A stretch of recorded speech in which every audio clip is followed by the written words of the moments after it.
What is the biggest issue right now? I mean, I know you sent me a list. Yes. I So, mean, I think the biggest thing right now is, I mean, we can get into some yeah, some specifics, but look, I'm stating the obvious. The whole industry is in a crisis. The good news is things are booking for the 2021 season, and people are still being hopeful. so the other day we were talking about force majeure, and Yes. I think it would be helpful to explain exactly what it means. What is Sure. it? Sure. So, in a normal situation, which this is not, but it's better. It would be easier to explain. A normal situation, if you hire me to perform, and so you're going to pay me $1,000 to perform, and for some reason you don't sell enough tickets, and you decide you just can't afford it, and you cancel. That's a breach of contract. Or if I perform and you don't pay me, that's a breach of contract. Yeah, And a breach of contract means basically, you don't necessarily get the money, but you have a right to go in, and it's like a certificate for a lawsuit. Okay. Now, the provision of what's called a force majeure, or an act of God, arises from, it's like a get out of jail free card for a breach. So it's like, what if the reason you cancel is not because you didn't sell enough tickets, but because you had a fire? Or because there was a flood and you literally the stage is underwater, or I get sick, or I'm in an accident.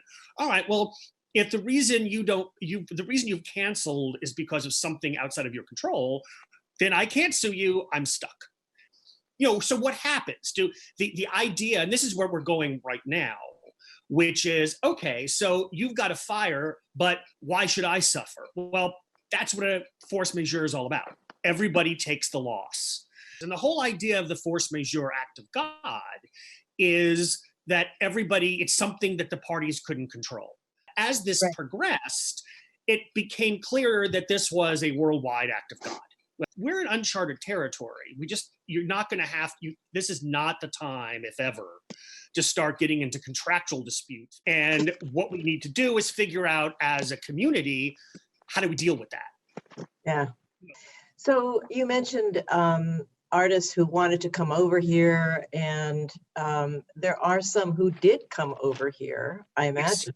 yes, yes. So, and what are they doing? Can they go Well, back home? yeah. So this is an interesting conundrum, because again, everyone's in uncharted waters. So we have some artists who are here, and then we're getting phone calls. I just had some today on, well, should they stay or should they go home?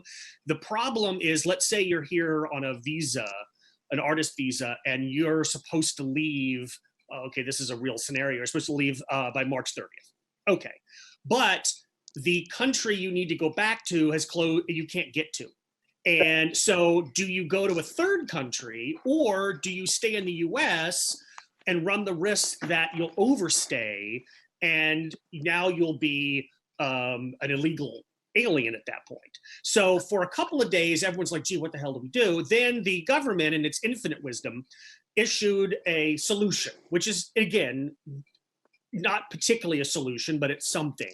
They said, Yeah. if you are in the US and you can't leave because of the coronavirus, or because of some physical reason you can't leave here or go back home, then they will extend your ability to stay. But rather than just do that automatically, which would be lovely, that only you have to make an appointment. In the case of New York City at JFK, go to the secondary processing office and have your visa restamped for an extra 30 days. And then every 30 days, you can go back and keep doing that. So those are a lot of the practical questions Right. that are happening. We do have to remember that you still are working on things for the fall.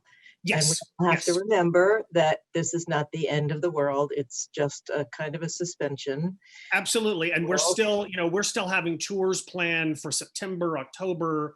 right. Things are moving forward. I think it's just, what do we do over the next, 6 months or so? Right. We now may have faced a wall that's going to force everyone to rethink, what are the roles agents and managers play? What do artists really need? How do agents and managers survive if they're only doing this on a commission basis? what are the business models that can change? Because clearly this has shown the flaws that I think we always knew were there, but we're too scared to deal with. Right. Are there other things than commissions? Right. And it raises this whole question of, again, with a whole new industry. I mean, I remember the days where, you sent out postcards with your rosters. You went to the conferences and you had paper. Now everybody, it's on the internet. So are agents and managers playing the same role? Are venues finding artists the same way?